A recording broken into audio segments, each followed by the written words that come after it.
Well, I agree with much of what Bea and Glenda said, and this issue of historic amnesia is particularly acute with Afghanistan, and the last 200 years are littered with stories of battles that have gone wrong in Afghanistan. There is something, however, about foreign affairs where we concentrate the conversation around the country that we've sent the troops into, almost oblivious to the regional dimension. And actually what is at stake here is a whole regional agenda, and I think it was Glenda made reference to Pakistan, and it's absolutely at the core of why we're in Afghanistan at all.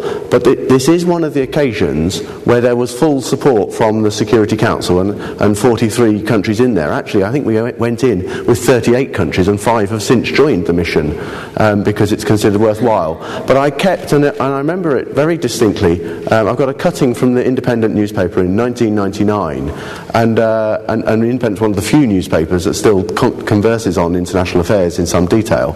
And this cutting talked about the corrupt state of Afghanistan and how there was hope because there was a student movement called the Taliban that was seeking to overturn this repressive regime.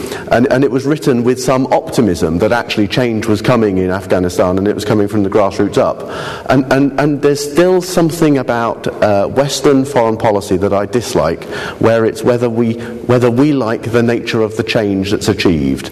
And our foreign policy, it seems to me, is led by that rather than by the historic perspective. And understanding the history, understanding the regional dimension, getting the nuclear conversation on the table, because that's the reality for many of the states that we're talking about, gets you to a far more honest conversation, because actually many of these warlords are propped up by Western money. If we'd spent a fraction building the society that we spent on the war, then Afghanistan would be in a much stronger place. But the reality is we spend thousands buying off warlords in various parts of these provinces and nations whilst we send our troops into another part.